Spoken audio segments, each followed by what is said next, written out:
Muito bem. Dando sequência ao nosso encontro, teremos agora a palestra Delegação, Independência e Eficiência a serviço da segurança jurídica.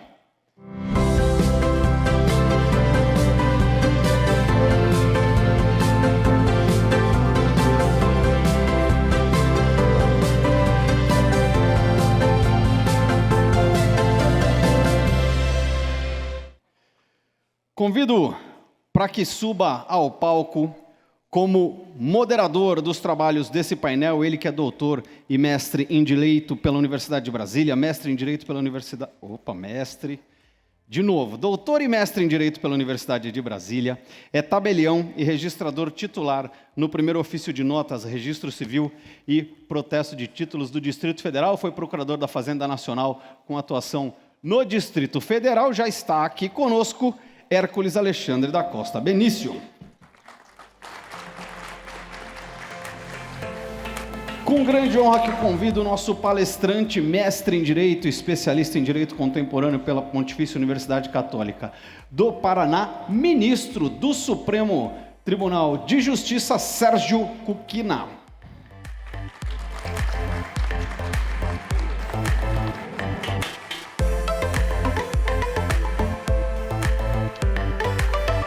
E a advogada, ex-procuradora-geral adjunta de Estratégia e Representação Judicial da Fazenda Nacional, atuou no STF e no STJ, mestre em Direito e Políticas Públicas, especialista em Direito Processual Civil pelo Centro Universitário de Brasília e doutora pela UNB, Lana Borges.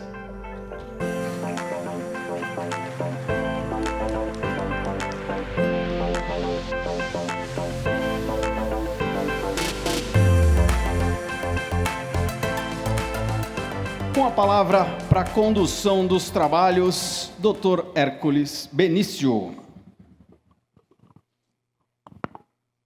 Muito boa tarde a todos, podemos nos sentar aqui, tudo bem tranquilo.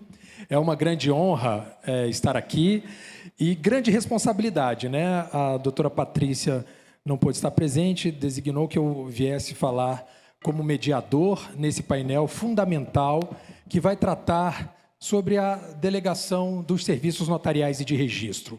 A gente bem sabe que é uma natureza jurídica peculiar a desse tipo de profissional do direito, né? Nós somos, de certa forma, profissionais que atuam ligados ao setor público, e aí alguns vão dizer, não, mas são servidores públicos ou não? Nós somos colaboradores, agentes públicos em colaboração com o Estado, mas atuamos, de certa forma, recebendo emolumentos que não são dos cofres públicos, têm natureza privada esse tipo de emolumento. É interessante que a gente verifique, então, como se dá a delegação e por que essa delegação é adequada para o Brasil. Ontem, o ministro Flávio Dino teve a oportunidade de dizer: mantenhamos esse padrão de contorno, né, da profissão. Esses profissionais agregam muitos valores em relação à fiscalização do Poder Judiciário, isso é muito bom, mas eles também têm o jogo de cintura, a eficiência e a velocidade do setor privado. É muito bom ouvir de uma autoridade que não dá para misturar notários e registradores, esses profissionais, não dá para confundir esse profissional com, por exemplo, empresas do setor privado puramente, porque há um controle muito maior, há uma imparcialidade, neutralidade na prestação de serviço notarial e de registro. O ministro Flávio Dino ontem deu o exemplo das buscas e apreensões de veículos automotores, por exemplo, em que o Supremo Tribunal Federal, analisando 3 ações diretas de inconstitucionalidade, uma delas 7.600, 7.601 e depois 7.608, vem tratar de dizer, será que é constitucional o marco das garantias, quando ele enxerta um artigo 8º-E no Decreto-Lei 911, ministro Flávio Dino, que, quando tramitava o projeto de lei, entendeu que não poder-se-ia delegar para o setor privado nenhum tipo de busca e apreensão, ele, já como ministro do Supremo Tribunal Federal, ele disse: é constitucional só se for para os ofícios de registro de títulos e documentos.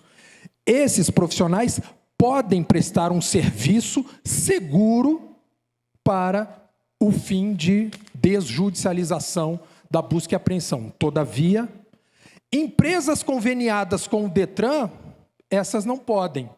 Não gozam da mesma credibilidade dos profissionais oficiais de registro de títulos e documentos, tampouco da fiscalização do Poder Judiciário. Reparem que, então, nós estamos naquela situação de agentes públicos, em colaboração com o Estado, com uma regulação mais forte, uma fiscalização mais efetiva, mas também temos a possibilidade de administrar e conquistar eficiência com mais desenvoltura, porque não recebemos dos cofres públicos. Isso é importante. Por exemplo, o CNJ, ao analisar a natureza do fundo para viabilização de um operador nacional, disse: espera aí, esses valores aqui são privados. Eles não têm que prestar contas com o grau de sofisticação de uma conta pública. Isso ficou muito escancarado, por exemplo, no CNJ. Aqui no Distrito Federal, nós que, diferentemente do Brasil, nós temos índole federal, a nossa lei de organização judiciária tramita no Congresso Nacional, a nossa lei de emolumentos no Congresso Nacional, a gente já foi convidado a submeter ao Tribunal de Contas da União o tema seguinte: será que os tabeliães e registradores do Distrito Federal não devem se submeter ao teto do funcionalismo? O Procurador-Geral do Ministério Público junto ao TCU fez isso, e o Tribunal de Contas da União disse: negativo, eles não se submetem ao teto, isso não é dinheiro público. O Procurador-Geral à época era o Lucas Rocha Furtado, e o Tribunal de Contas da União, a unanimidade, deixou bem claro que a natureza é diferente. Mas, por favor, não confundamos essa natureza privada do emolumento com algo que seja próximo de um profissional liberal. O tabelião e o registrador, eles não se confundem com profissionais liberais, porque eles prestam uma função pública, exercem um munus público e, por exemplo, se abrem a serventia. Eles não podem, por exemplo, dizer: hoje eu não vou prestar esse serviço de reconhecimento de firma, ou hoje eu não vou qualificar o seu título. Espera aí, você aqui não é um profissional liberal que pode optar quem ou não receber. Você presta um serviço público, um munus público, e se você entender que não pode prestar o serviço, qualifique negativamente o título e, eventualmente, submeta a resignação do interessado à vara de registros públicos. Então, tem muita coisa boa para a gente tratar nesse painel. É só uma introdução aqui como mediador. Eu tenho a honra de passar a palavra para o ministro Sérgio Cuquina, que vai compartilhar conosco experiências de sua vivência nos serviços notariais e de registro no Brasil, agradecendo também pelo protagonismo do ministro, que eventualmente comparece junto com o Tribunal de Justiça do Distrito Federal, lá em Braslândia, para a promoção de política pública de entrega de títulos de regularização fundiária. Parabéns por sua sensibilidade. É uma grande honra poder fazer parte desse painel e contar com um magistrado de sua envergadura e qualidade. Ministro, muito agradecido por sua presença. Boa tarde a todos.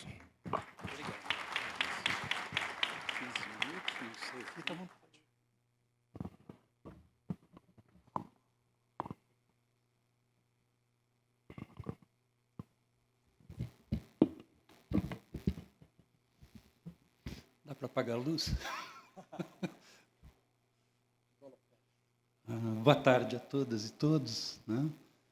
Dizer da alegria de estar aqui nesse auditório, né, com pessoas tão qualificadas, com profissionais tão qualificados, cumprimentar nosso presidente do dispositivo, Dr. Hércules, colega delegatário aqui no Distrito Federal, né, no Núcleo Bandeirante, a doutora Lana Borges, né?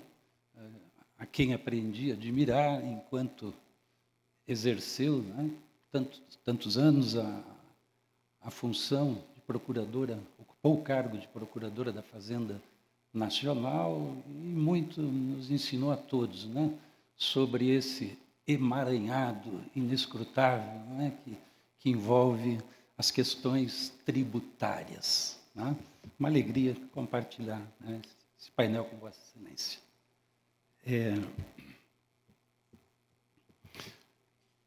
Eu hoje, assim, mas muito acidentalmente,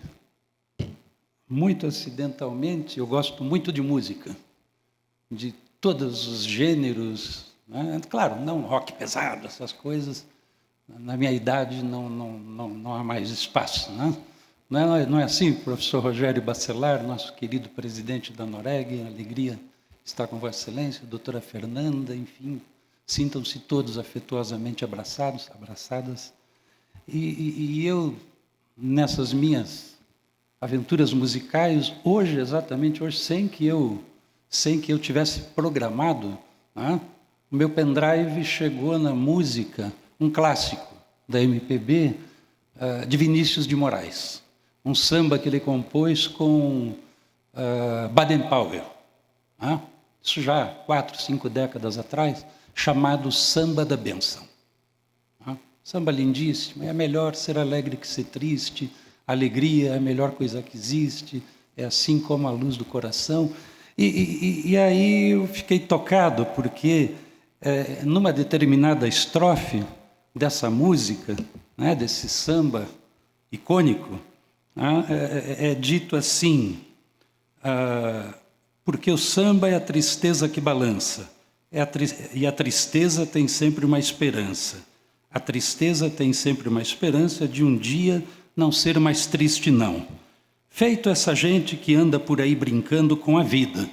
Cuidado, companheiro, a vida é para valer. E não se engane, não, tem uma só. 2 mesmo que é bom, ninguém vai me dizer que tem, sem provar muito bem provado. Com certidão passada em cartório do céu e assinado embaixo, Deus, e com firma reconhecida. Eu falei, isso foi isso foi um sinal, né? Eu falei, puxa, bem no dia, né? É um pendrive com umas 500 músicas, e eu me lembrei do velho Vinícius, né? E dizendo, enfim, eu que sou um velhinho analógico, 66 anos, né? Lá do final da década de 50, enfim... E hoje, testemunhando todo esse avanço, essa evolução das tecnologias, quero dizer que me sinto muito acolhido, muito abraçado pelos serviços prestados, pelos colegas dos registros, o setor registral, o setor notarial, enfim. Nessa semana mesmo, semana passada, para dizer bem a verdade, né, eu me utilizei aqui, como muitos, quase todos, né, me utilizei do e-notariado. Fiz um negócio lá em Santa Catarina, né, um imóvel lá, e não saí do meu gabinete de trabalho, tudo feito pelo e-notariado. Então, vejam o conforto. Então, eu, enquanto consumidor do trabalho de cada um de vocês, o conforto que me é oferecido. Ontem ainda precisei lançar num documento de transferência de veículo a minha assinatura, mas precisava reconhecer firma. Mas onde eu estava era na Asa Norte. Eu tenho cartão de firma na Asa Sul, no cartório JK, não sei se tem alguém aqui do cartório JK, né? Mas aí me disseram, não, você não precisa ir lá, vai aqui do lado, cartório da Asa Norte, só atravessa a rua. Né? Falei, está aqui o cartório, a gente acaba não observando, não frequenta muito a Asa Norte. Atravessei a rua, em não superou, 5 minutos. Eu cheguei lá e já fui atendido, assinei o cartão, eu não tinha firma no cartório, e pronto, né? Já resolvi a minha pendência. Então, sempre com aquela sensação, não é, primeiro, de ser bem atendido nas unidades cartoriais, e segundo, a segurança, né? Sensação de segurança no tocante aos atos, né, praticados, por mim praticados. Aqui, né, deve-se falar, não é, o título, né, Delegação, Independência e Eficiência da Atividade Notarial. Né?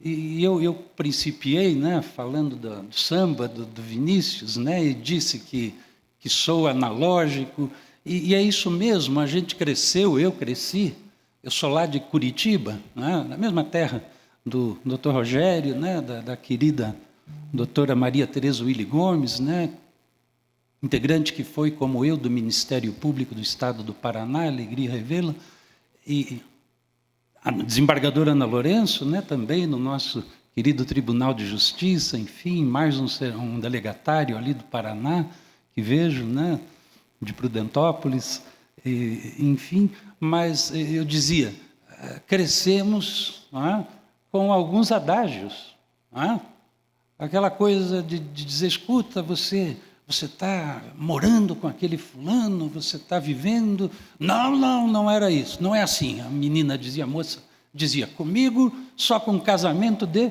papel passado. Né? Papel passado, tinha que ser no cartório, né? Para valer. Claro que há o casamento religioso, mas o papel passado sempre indicava, né, a ideia de desejo de casar, né, de modo oficial, um matrimônio, aquele feito pelo oficial do registro civil, com aquela faixa presidencial, né? Testemunhei alguns casamentos, uma solenidade belíssima, né? Outra coisa que sempre se ouvia, né? Quem não registra não é dono. O sujeito sabia, né? Podia comprar, fazer a escritura, claro, né? ou mesmo um documento particular no primeiro momento, mas todos tínhamos a ideia, né, incutida de que precisávamos levar a registro, sem o que correríamos o risco, como hoje também vai se correr, não é, de perdermos, eventualmente, né, a nossa posse, a nossa propriedade, por falta de registro. Isso tudo, portanto, no âmbito, não é, das delegações, das serventias, não é, que estão no nosso dia a dia, desde o nosso nascimento até a nossa despedida dessa casa comum. Não é? Eu que fui promotor público por 28 anos, não é? Entrei no Ministério Público em 1984, lembro assim, até com saudosismo, emoção, não é? De quantas vezes eu recebi processos, não é? Para me manifestar, processos em que se solicitava ao juiz a edição de uma sentença que a um só tempo determinava ou determinasse a lavratura do assento de nascimento e já em seguida a lavratura do assento de óbito. A significar, não é, que pessoas e centenas, milhares só iriam ter um registro civil pós-mortem. Hoje o quadro mudou substancialmente, não é verdade? Até onde tenho acompanhado, penso que, pelo que li, tenho lido, né, algo em torno de 1%, talvez, da nossa população, acabe não possuindo ou não possua seu assento de nascimento, seu registro civil, o que é preocupante, continua preocupante. Daí porque eu celebro esses movimentos, essas iniciativas. O doutor Hércules lembrou ali, né, eu comentava com ele, como essa intitulada Registre-se.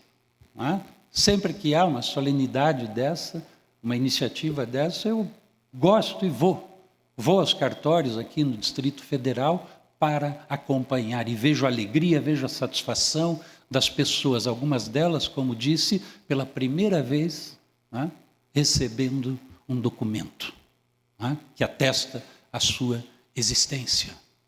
Eu gosto de frequentar em Brasília, né, o Pop Rua Ajude. O Pop Rua Ajude, os senhores e as senhoras estão lá também. Né?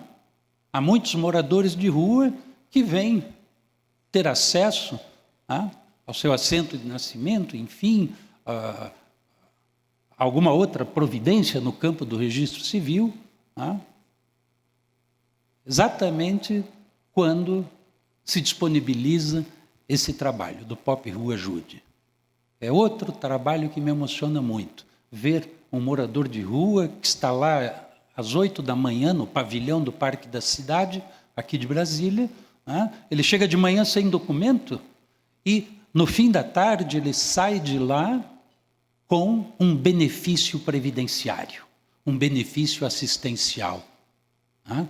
É entregue a ele o documento, em seguida ele já consegue o seu título de eleitor, se ele tem um direito a um benefício previdenciário assistencial, lá estão disponíveis os quiosques, os estandes da Justiça, Poder Judiciário Federal, Estadual, Justiça Federal e Estadual, cabines onde atuam médicos peritos, no mesmo dia. É o meu sonho que um dia a justiça clássica, tradicional, funcionasse com a eficiência do que ocorre, ou do modo que ocorre no movimento Pop Rua Ajude. Eu fico feliz com a presença também dos delegatários nesse trabalho. Enfim,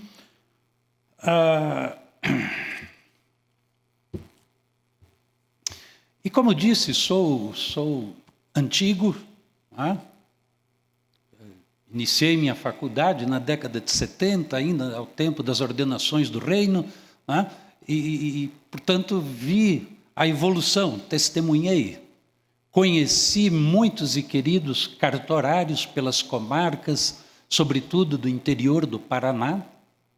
Tenho muita saudade, presidente Rogério, mas muita saudade mesmo de colegas tão queridos, que faziam o melhor possível.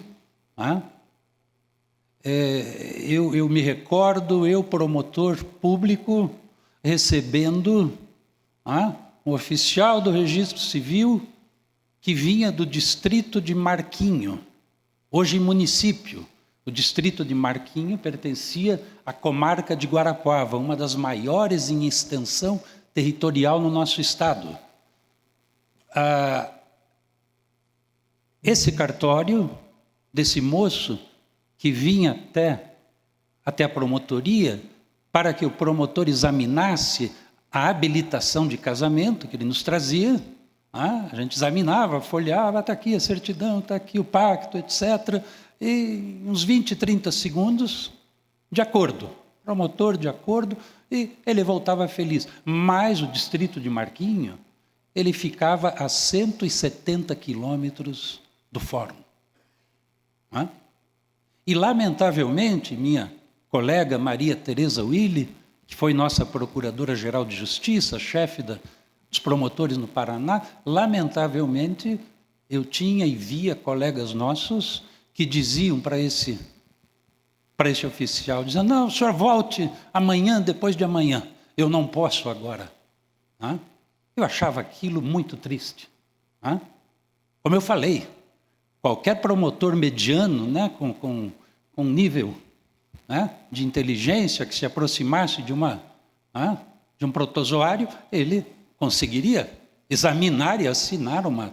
Mas, às vezes, o sujeito se acha muito importante, mais importante do que efetivamente ele é, e eu dizia, não é possível. Não é possível. E muitos ainda, gentilmente, diziam, quanto eu devo, promotor? Quanto cobra? Porque cada um tinha um preço. Eu falei, não, eu não vou cobrar. O que é isso? Eu vou assinar mas alguma coisa tem que ser, é a nossa gratidão. Eu digo, então, o senhor quer me fazer feliz? Quer. Traz, então, um café para nós aqui. Deixa aqui na copa do fórum. Então, era uma alegria quando eu recebia, né, essas solicitações para assinar habilitação de casamento. Não sei ainda, existe hoje habilitação de casamento? Não tem mais, naquele modelo antigo. Hoje modernizou, está modernizado, né? Mas eu lembro com muito carinho dessa época, né? Eu dei uma sorte enorme no começo de carreira, porque trabalhei com um juiz titular na comarca que tinha sido funcionário de um cartório de registro de imóveis. E o que mais tinha na época também eram ações visando a retificação de registros imobiliários, as antigas transcrições, duplicidade de transcrição, sobreposição. E eu dizia, eu estou perdido. Porque a gente na faculdade não estuda especificamente o direito registral. É verdade, quando eu entrei na faculdade, já tínhamos a Lei 6.015, não é? A Lei dos Registros Públicos, é do ano de 73. Mas as graduações não nos remetiam a esse estudo, né? Ouvíamos alguma coisa lá quando estudamos, o direito das coisas, né? No quarto ano. E eu achava, de algum modo, estranhos aqueles institutos, né? Registro Torrens. Eu falei, mas que diabo é isso, né? Para que serve esse registro Torrens? Né?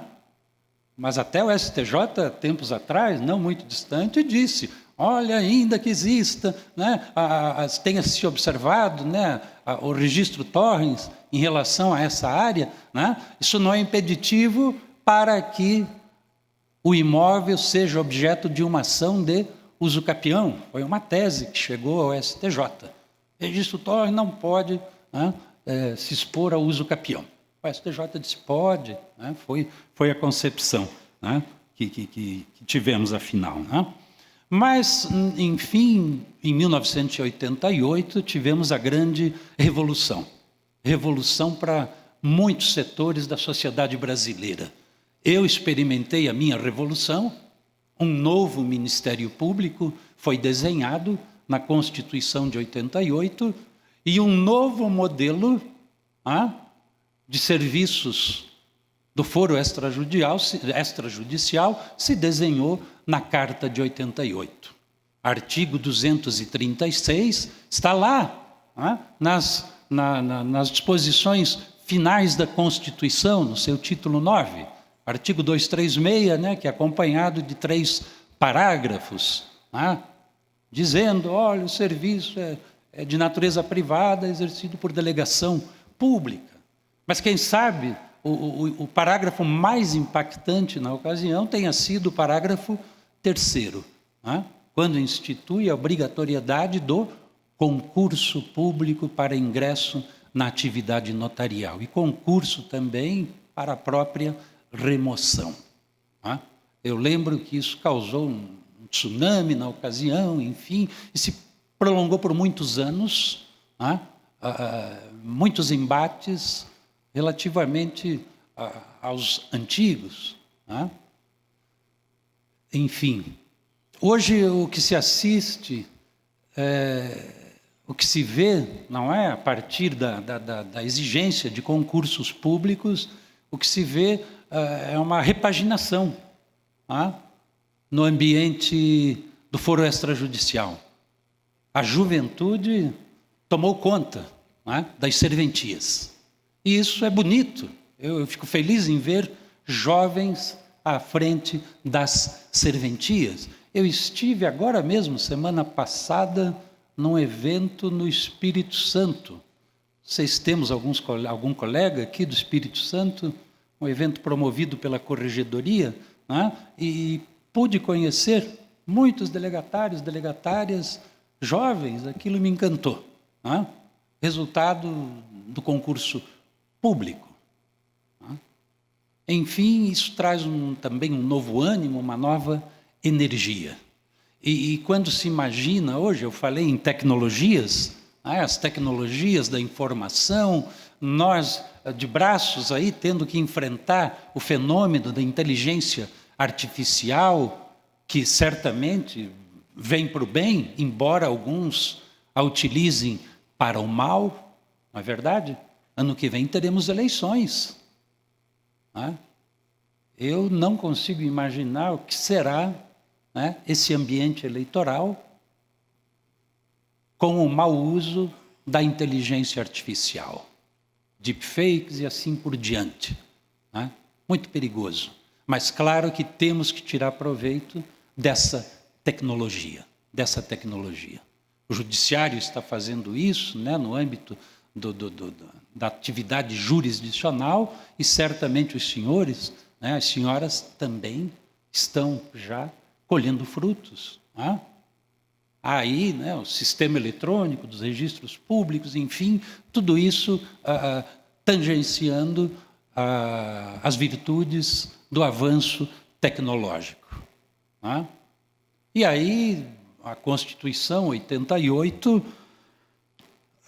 6 anos depois, né, vem a regulamentação, a Lei 8.935, de 94, com os seus 55 artigos, né, nos explicando de maneira analítica de como haverá de se desenvolver o dia a dia das atividades notariais, das atividades registrais.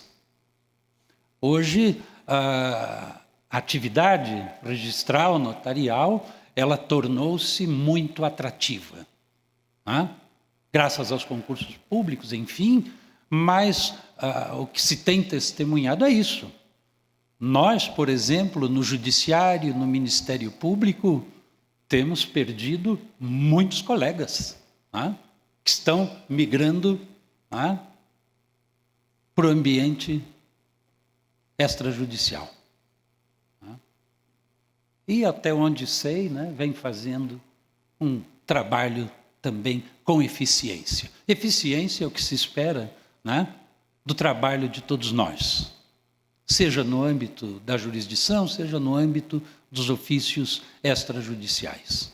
Acho que aqui o artigo 37, né, no que estabelece os princípios da administração pública, alcança a todos nós indistintamente. E um desses princípios é o princípio da eficiência, né? E a eficiência tem sido uma marca registrada dos trabalhos executados, né, no ambiente do foro extrajudicial. Foro extrajudicial, né, ele tem a sua independência, ele ajuda, né, o poder judiciário, né, na medida em que contribui para o fenômeno também da desjudicialização. É possível lá um uso capião no âmbito extrajudicial, é possível um divórcio, uma separação, enfim.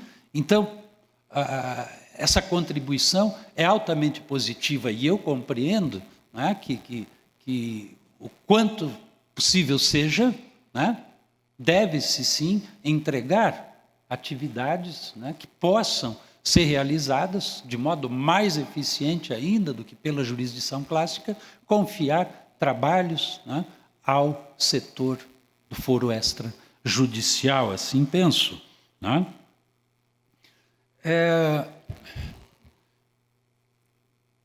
Eu já falei demais, né?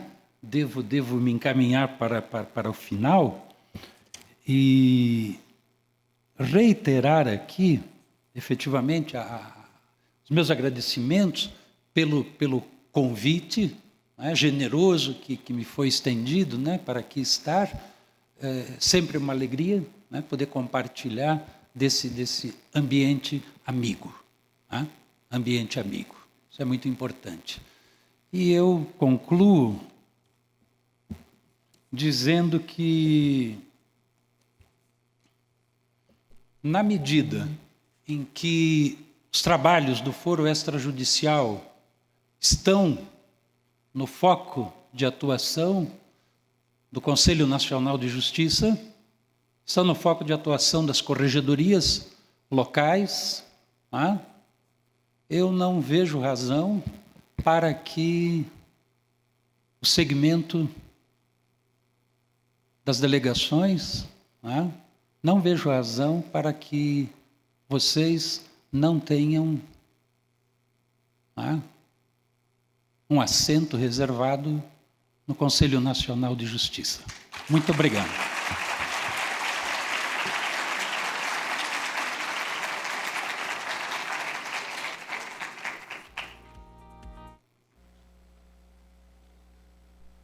Obrigado. Ministro Kukina, agradecemos pelas palavras. Por mim, ficaria à tarde ouvindo Vossa Excelência com a sua precisão. A gente tratou aqui de questão de compulsoriedade da delegação, lá do artigo 236, da necessidade desse salto para o futuro que a tecnologia traz. Um exemplo interessante que a gente pode abordar sobre eficiência para a segurança jurídica seria, por exemplo, em breve, registradores de imóveis do Brasil poderem disponibilizar matrículas em tempo real para que aquele que adquiriu uma certidão de inteiro teor da matrícula já possa, a todo instante, saber como está a situação ali daquele imóvel. Só dando um exemplo, aconteceu há pouco tempo uma circunstância de que um determinado imóvel foi vendido por um estelionatário. E daí chegou à mão de uma pessoa, até de boa fé, que adquiriu um imóvel, mas, ora, algo de errado aconteceu. E essa pessoa de boa fé pegou uma certidão de inteiro teor da matrícula, que é válida por 30 longos dias, e levou alguém para vender ou para pegar um empréstimo e hipotecar aquele imóvel. Seria interessante que aquela certidão de matrícula pudesse ser atualizada pelo dador, pelo credor que vai dar um dinheiro para a dadora da garantia, para a adquirente, imediatamente. E me parece que esse é o esforço, e a tecnologia traz essa possibilidade de quase uma tokenização da matrícula. É isso, e é muito bom que não é propriamente tokenização de matrícula, mas é algo que você representa com imediatidade, e é interessante verificar os nomes a serem usados, mas o avanço tecnológico nos traz a possibilidade de fazer algo de seguro para a população. Essa segurança jurídica, ela traz muita vantagem para o serviço notarial de registro, e a distinção em termos de delegação, independência, imparcialidade, mostra que, diferentemente de outros países, por exemplo, Panamá, ali o tabelião pode ser a um só tempo advogado. Aqui é incompatível. Ou bem é parcial, um profissional do direito parcial, que vai defender uma causa A ou B para uma determinada parte, ou ele é neutro, imparcial, e estará ali trabalhando para a segurança jurídica, para o ordenamento jurídico, de forma afastada de interesses específicos. É muito bom poder trabalhar num ambiente de paz social, mas também que vem a cada momento sendo estimulado para entregar o bom direito, e aí a gente vai verificar que notários e registradores na adjudicação compulsória, na uso capião extrajudicial, eles recebem impugnações. Essas impugnações não estão na paz social, mas se as impugnações forem injustificadas, o oficial de registro vai poder calibrar o bom direito de uma forma imparcial. Repare que a gente vai migrando, não só falar em paz social, porque a delegação traz suas responsabilidades, mas também poder avaliar, em momentos de impugnações injustificadas, qual é o bom direito que deve vigorar. Nessa linha de extrajudicialização, de apoio ao poder judiciário e mostrando a eficiência e segurança jurídica, com muita satisfação, eu passo a palavra para a doutora Lana Borges, que nos brindará com sua fala a respeito dessas questões. Muito agradecido, doutora Lana. Boa tarde.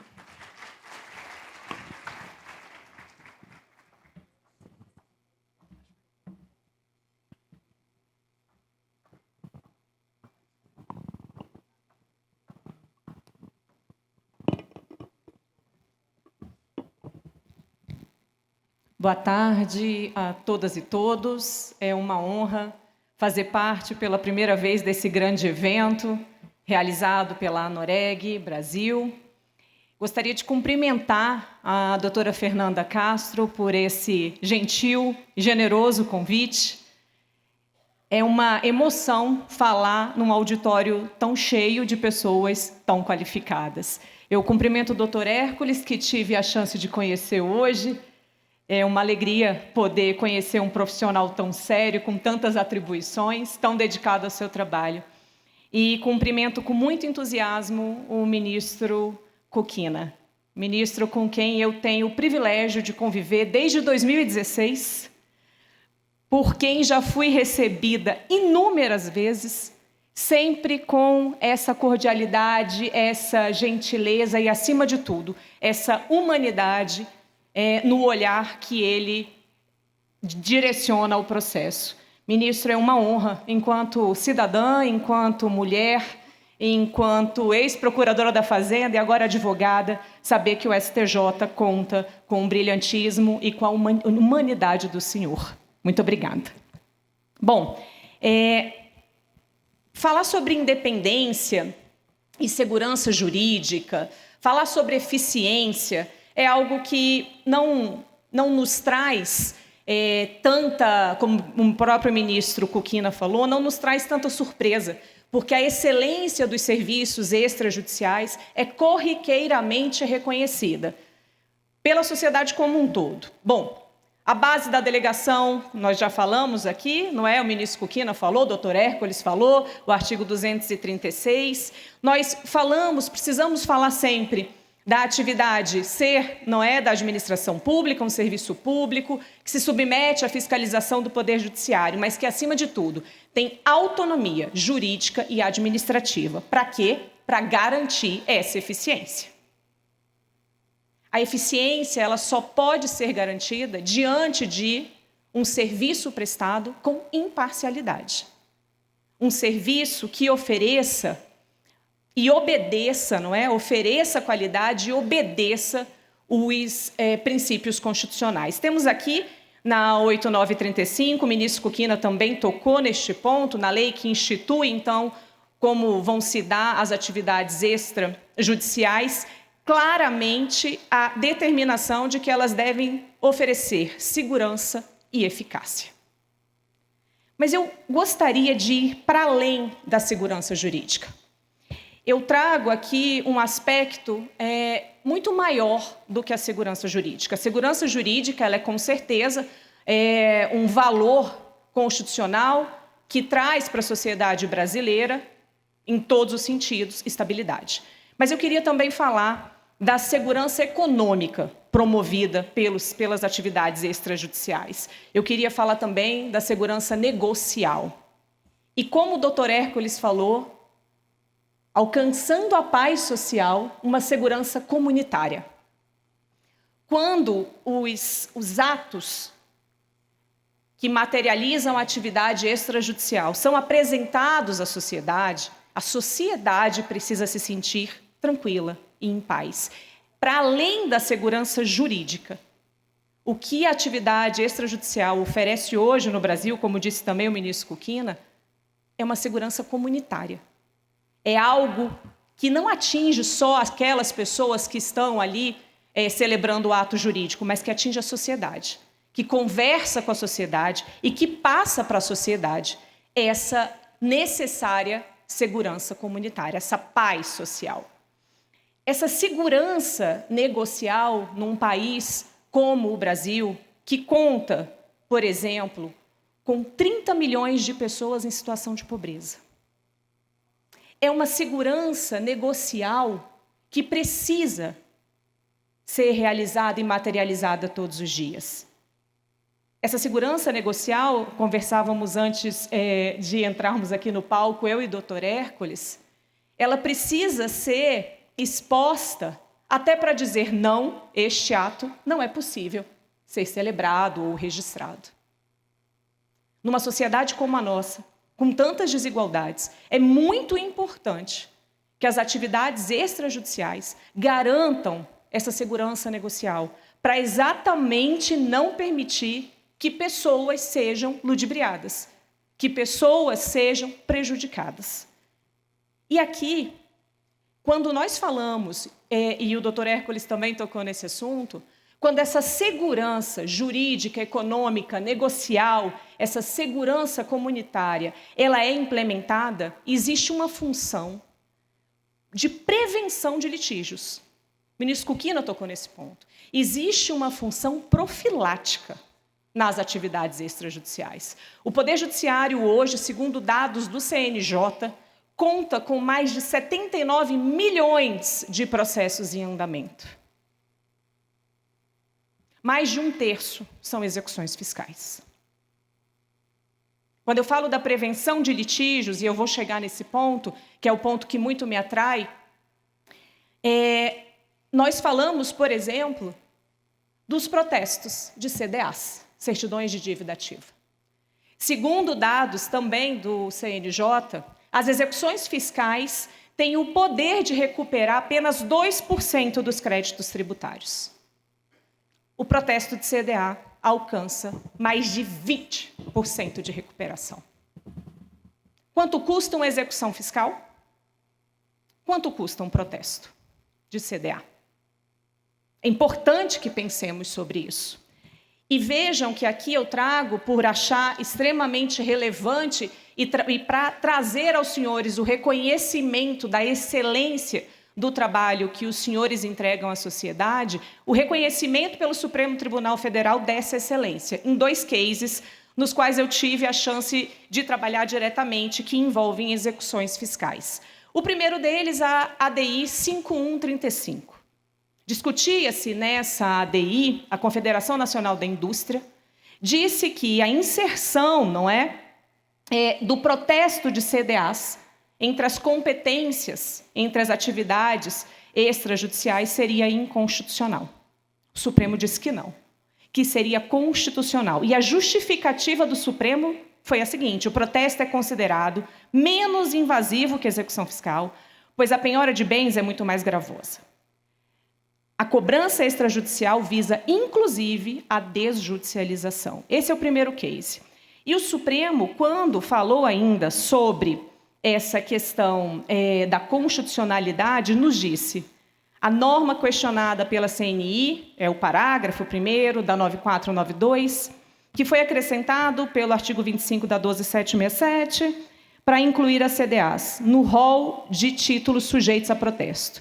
De acordo com a lei, protesto, e aqui sim, é ato formal e solene, pelo qual se prova a inadimplência e o descumprimento de obrigação originada em títulos e outros.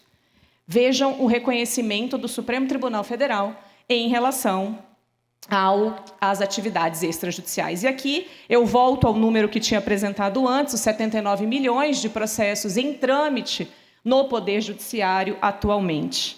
É uma corrida contra o tempo a execução fiscal. Imaginem quanto custa uma execução fiscal. Num levantamento bastante antigo, já de 2010, a execução fiscal custava R$20 mil. E, como eu disse, apenas 2% delas recuperavam o crédito fazendário. O próprio CNJ fala do desafio das execuções fiscais. Ele traz o congestionamento do Poder Judiciário, apontando as execuções fiscais como o grande motivador desse congestionamento. Diante dessa dificuldade encontrada pelo Poder Judiciário, tendo em conta os milhões de processos, o Supremo Tribunal Federal julga no tema 1184 a possibilidade de extinção de execuções fiscais ditas de pequeno valor. Mas não é simplesmente extinguir as execuções, impossibilitar, por exemplo, que os pequenos municípios cobrem os seus créditos. Não é disso que se trata. O que o Supremo Tribunal fez, com base na ADI 5135, que reconheceu a constitucionalidade do protesto de CDA, foi dizer que, como regra geral, antes de iniciar o processo de execução fiscal, o ente público precisa tentar cobrar a dívida por outros meios. Deve protestar a certidão de dívida ativa em cartório ou tentar uma solução amigável. Vejam a questão dos serviços extrajudiciais colaborando com a tentativa, não é vívida, de diminuir o congestionamento do Poder Judiciário. Hoje, por exemplo, nós não podemos deixar de pensar, falando sobre direito tributário, que é com certeza a área que conheço minimamente, existem hoje 460 mil normas tributárias, segundo o Ministério da Fazenda, somados a 79 milhões de processos, sendo que 1/3 deles é execução fiscal. Se o protesto alcança 20% de eficiência e a execução fiscal apenas 2%, não há dúvidas nenhuma dúvida de que o Poder Judiciário, o Supremo Tribunal Federal e depois o CNJ só puderam reconhecer essa possibilidade de extinção de execução fiscal graças, mais uma vez, à qualidade dos serviços prestados. Aqui, o caminho para a desjudicialização, essa é uma matéria publicada pelo CNJ, e aqui nós vemos o valor, não é, de 34% do acervo pendente no Poder Judiciário, indicado como sendo execuções fiscais. A eficiência ela é reconhecida pelo STF e pelo CNJ e pela própria população. Eu já ouvi de contribuintes mais de uma vez. É muito mais simples para mim, doutora Lana, receber um comunicado do cartório. Me atinge muito menos. Mas eu sei também que repercute mais. Então, eu quero fazer com que a minha dívida seja paga, para que eu possa continuar com o meu negócio na minha cidade. A proximidade entre os serviços prestados, as atividades extrajudiciais e a sociedade, aquela parte que eu chamei de dialógica, ela é reconhecida por toda a população.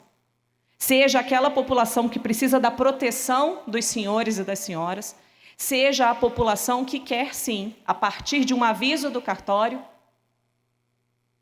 cumprir o quanto antes a sua obrigação tributária. Bom,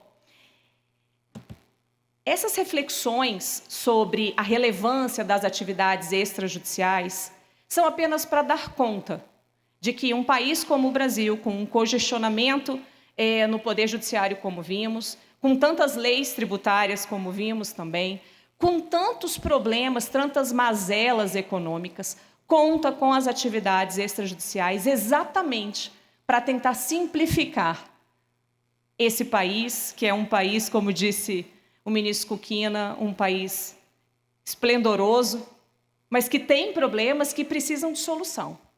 E aqui fica o meu registro de admiração pelo trabalho realizado, pelas atividades extrajudiciais realizadas, que, como disse o ministro Dino, então, devem se manter assim, não é? Porque a prestação dos serviços públicos, ela não é única e exclusivamente do Estado.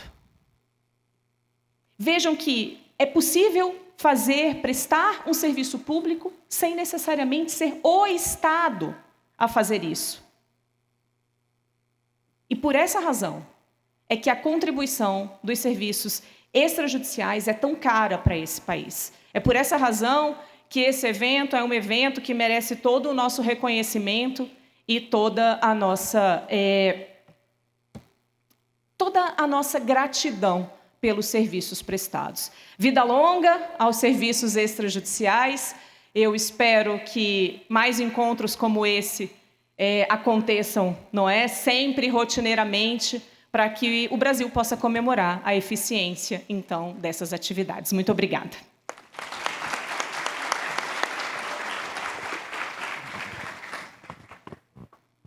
Doutora Lana, muito agradecido pelas palavras, uma grande honra poder ouvir a importância de notários e registradores, por exemplo, na diminuição de assimetria informacional entre as partes. Interessante dizer que quando vem um agente, um profissional do direito imparcial a orientar interessados, por exemplo, numa transmissão de imóvel, isso faz com que os direitos os vários interesses, por exemplo, o direito do consumidor, seja mais bem exercido. Porque temos ali um consultor jurídico e, como a doutora Lana bem informou, que eventualmente é um consultor jurídico ele é hiperqualificado e eventualmente não vai ser remunerado. Se o tabelião, por exemplo, disser: aqui há uma temeridade, trata-se de uma aventura jurídica adquirir essa posse, não vai prestar o serviço de lavratura de escritura, mas prestou um serviço fundamental, que foi o assessoramento. Então, temos ali o tabelião fundamental para esse exercício de viabilizar o prazo de reflexão na transmissão de um imóvel, para diminuir assimetrias informacionais e prestar o assessoramento. Especificamente, quando eu falei sobre modernidade, e usei o termo que vai ser até objeto de uma palestra de amanhã, um painel amanhã vai falar sobre tokenização, né?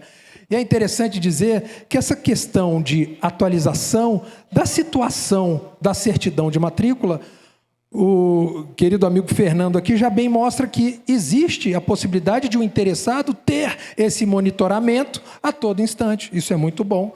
Doutora Lana fala da importância dos tabeliões de protesto. Recentemente, CNJ, em agosto de 2025, editou o provimento 204, também tratando de mais uma funcionalidade no Operador Nacional de Registro, que tem a ver com as certidões de dívida ativa e as averbações da existência de um crédito fiscal na matrícula de imóveis. A gente falou da fundamental participação dos oficiais de registro civil, essa sensibilidade com a adotação de melhor cidadania para a população. E é interessante, ministro Kukina, que cada vez mais o legislador ele se dá conta de que não pode subutilizar um profissional do direito tão qualificado como é, por exemplo, o registrador civil, na possibilidade de ajustes, de retificações de registro civil que anteriormente precisava incomodar juiz, incomodar Ministério Público, e hoje a gente faz com muita desenvoltura extrajudicialmente, e em várias áreas a gente pode verificar isso. A gente falou aqui de RTDPJ, protesto, notas imóveis. Então, uma grande oportunidade de ressaltar a inteligência do sistema, de se valer de uma delegação para, com o rigor e a segurança jurídica, a neutralidade e a impessoalidade de um serviço que é público, mas exercido em caráter privado, com a desenvoltura da boa administração dos notários e registradores do Brasil. Portanto, o painel aqui cumpre, né, a sua função de poder mostrar os temas fundamentais da delegação dos serviços notariais e de registro. Agradecemos a todos pela atenção. Boa tarde. Maravilha! Muito obrigado, doutor Hércules, mais uma vez pela condução dos trabalhos. Obrigado, ministro Sérgio Kukina, doutora Lana Borges. Eu convido para que entreguem aos nossos palestrantes e ao moderador a lembrança, o presente deste evento, da administração do evento.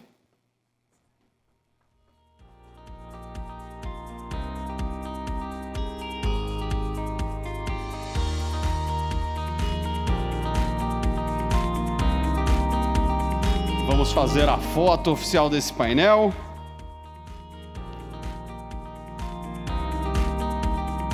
Muito bem, mais uma vez agradecemos aos nossos palestrantes e ao moderador Hércules Benício. Podem voltar aos seus lugares na plateia.